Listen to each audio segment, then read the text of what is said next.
Three, two, one, here we go. RAINMAN'S Take podcast. Observations on the world we live in. My take on current events and other topics of interest. Also, interviews with some really cool people. So let's get the conversation going. So I've got a special guest. Dave, say hi to everybody. How's it going, everybody? All right, Dave Spalding is a very good old friend of mine who played lacrosse in the same college. Different eras, obviously. I mean, he may look older than I am, but obviously way older than he is. So Dave's a stud, lives out here in San Diego. We had a bunch of Hopkins guys over the weekend tonight.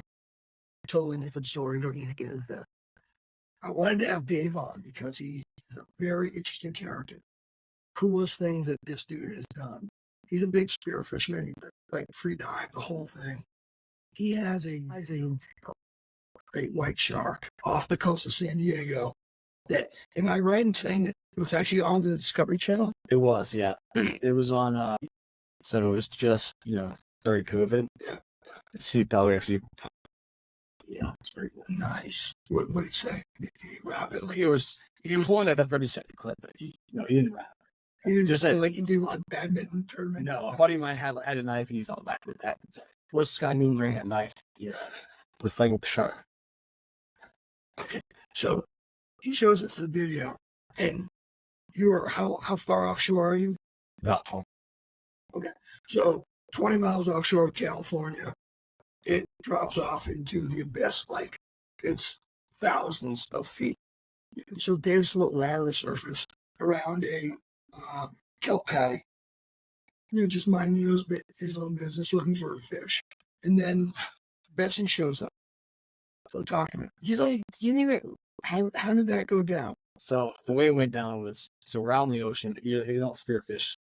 A very popular tactic is to basically drive around in circles out in the ocean and look for these floating pieces of kelp that break off of these kelp beds. Yeah. A lot of times it's from like Secondary Island or Cat.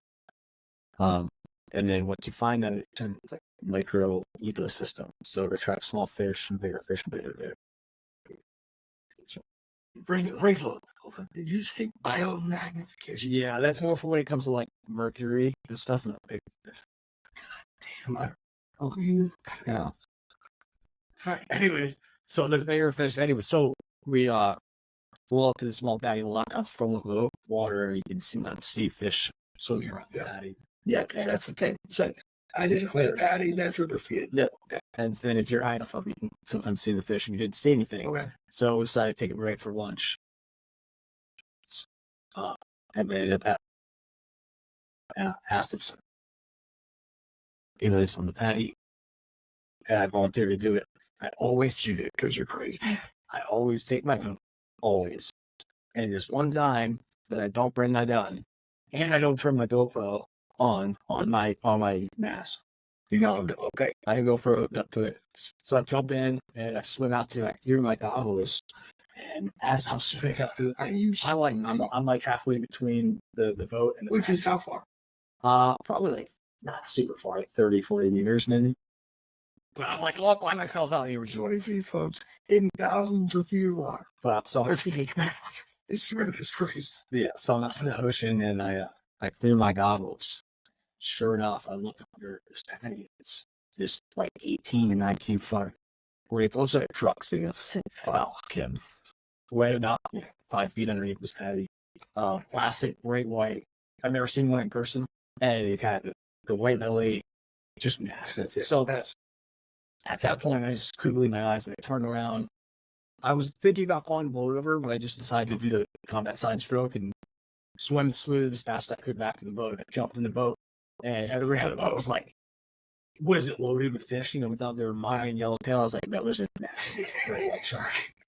I know, you gotta be shitting me. And then sure enough, got the camera rolling, and I came over and started bumping the engine.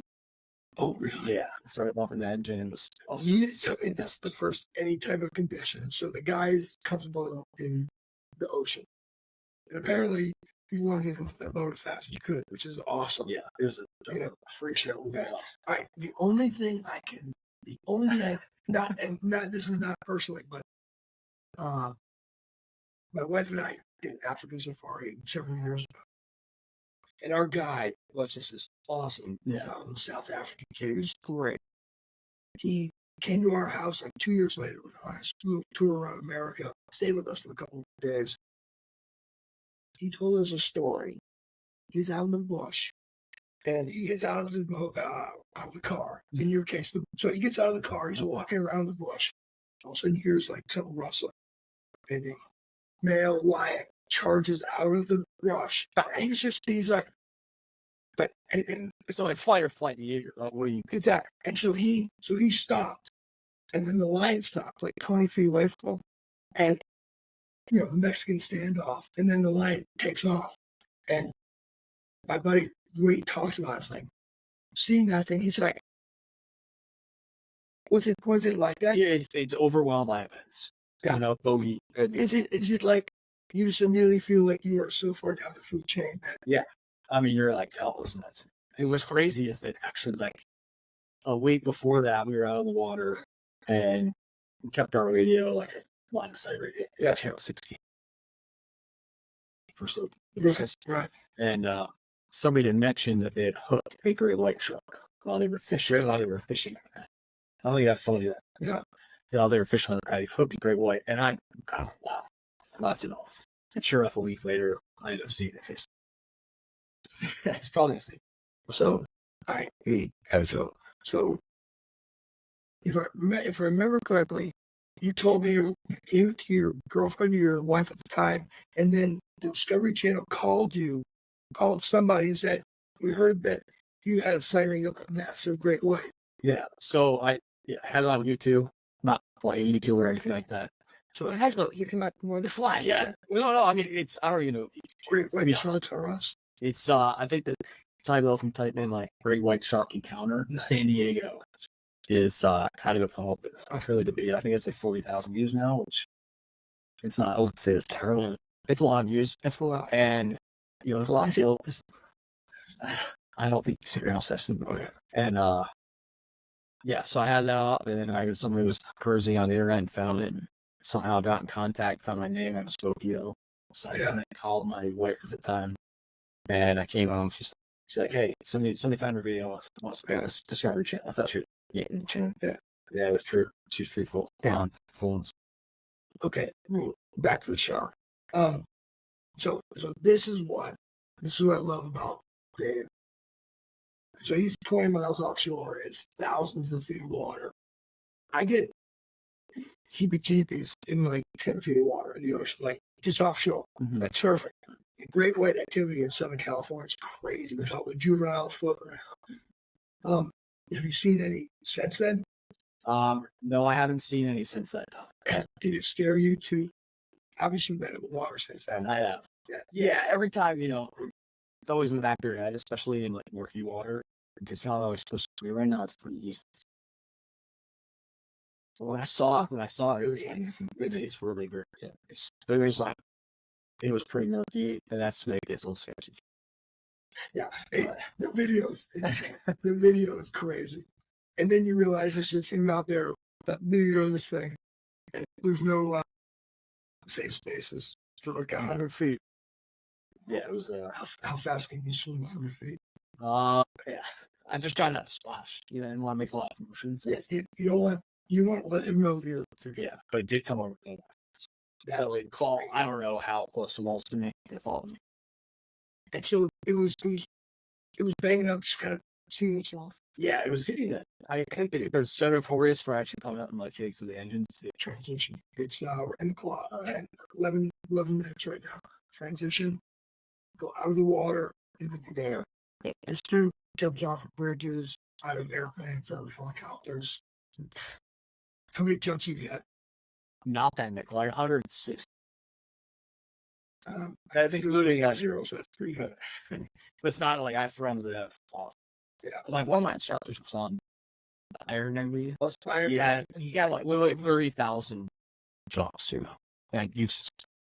Actually, it's funny you say that because one of our very good friends, their soon-to-be son-in-law is one of those crazy dudes with this flying squirrel suits. And he does like 3 jumps a day. Like they just cycle him up. Do you know where he's jumping from? Ocean's Fountain.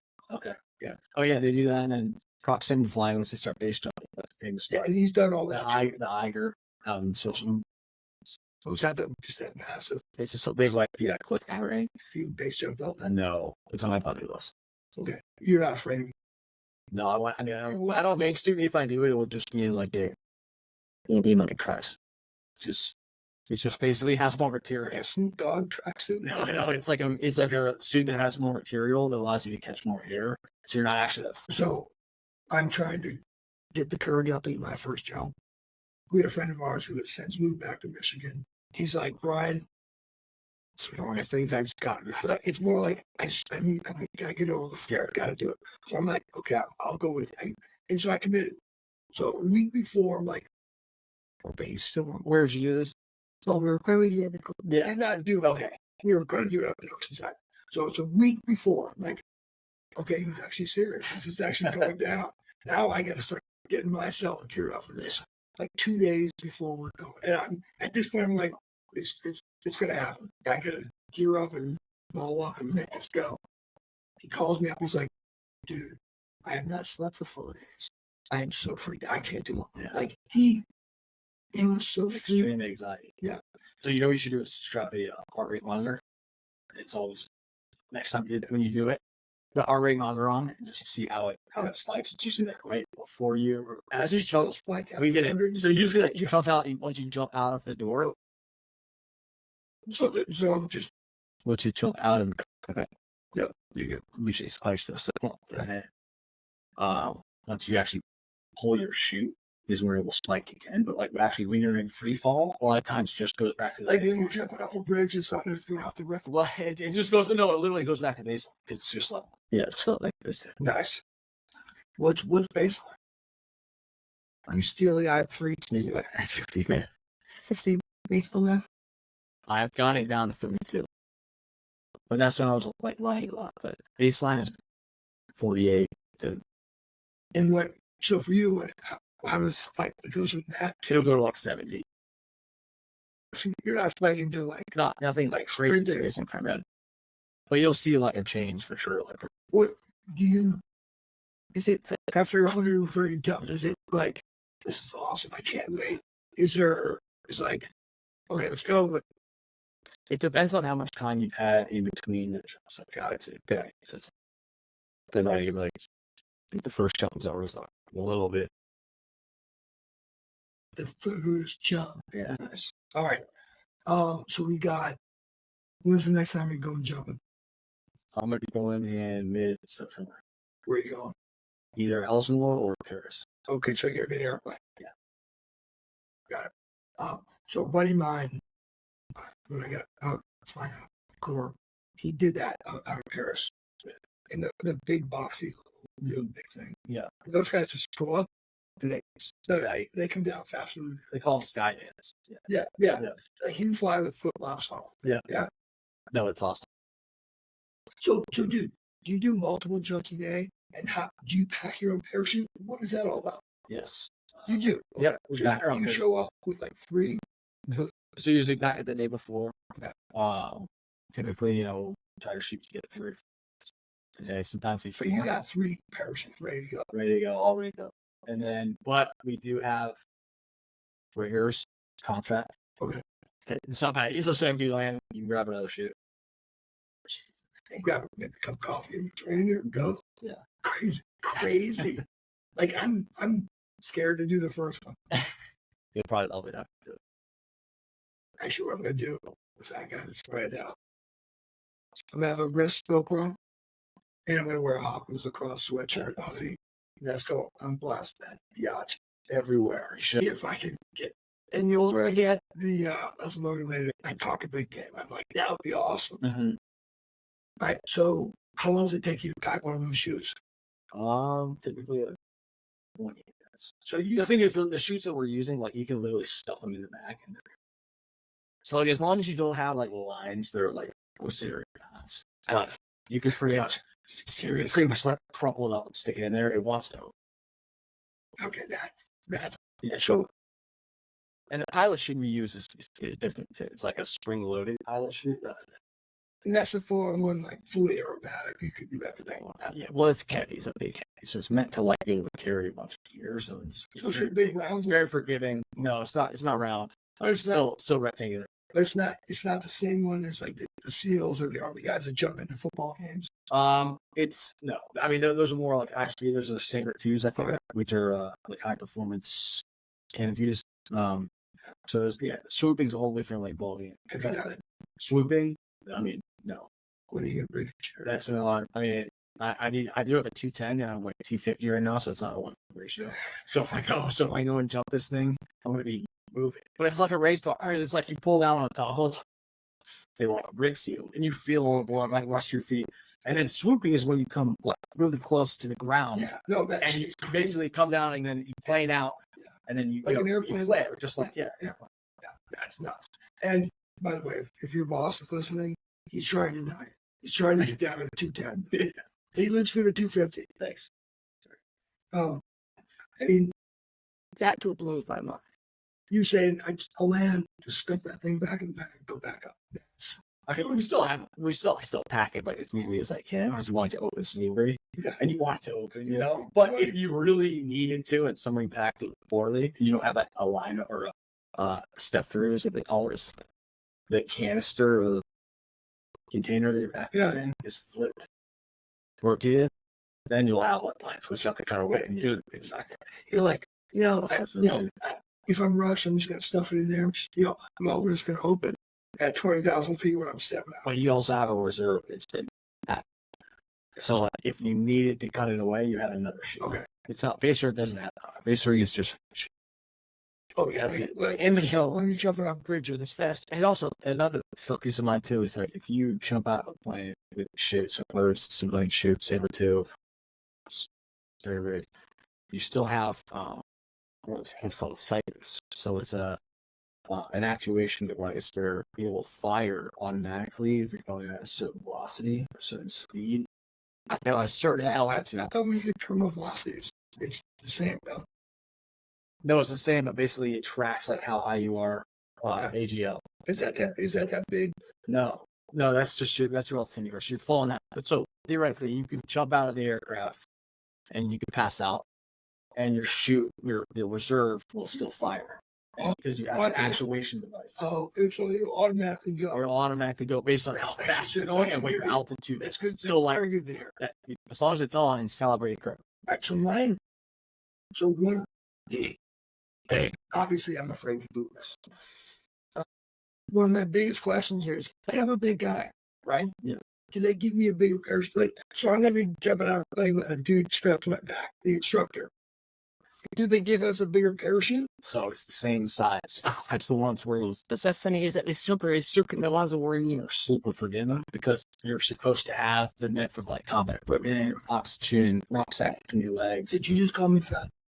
You call me based on 100 pounds? Not at all. You look great, especially for your 50. 54, thank you. I see 55. All right, let's get back to you. Help me through this. Show up that day. Absolutely. I know exactly what, like, if I sit at the door, feet dangling out with him or her, strapped on my back, wind blowing, I'm like, probably full goosebumps, heart then pushed out. Yeah. I think a full happened and awesome. And first time I ever went was 10 and did a flip out. It was pretty wild. Did you jump out? No, You're I do that. I know. They do it out in Paris. Balloons? Yeah. I'm digging 23. All right, it's an awesome cut. How'd you feel about this? Awesome. I felt pretty good about that. Yeah. What do you think about the whole setup? It's amazing. I mean, I like these little teleprompters. That is helpful. Yeah, huge. Audience, what do you think? All right. 23 minutes. Great white sharks jumping out perfectly good airplanes. And he built it on a regular basis. Mustaches. And got them very good. Handsomely finished. Okay, all right, let's finish it up.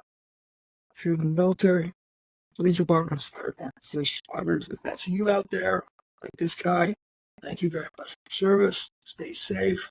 It's the Rain Man, my buddy Dave. Have a good night, guys. Thanks for watching Rain Man's Take, observations on the world we live in. If you like the content, don't forget to hit the subscribe button below. You can also follow Rainman's Take on Instagram at Rainman's Take.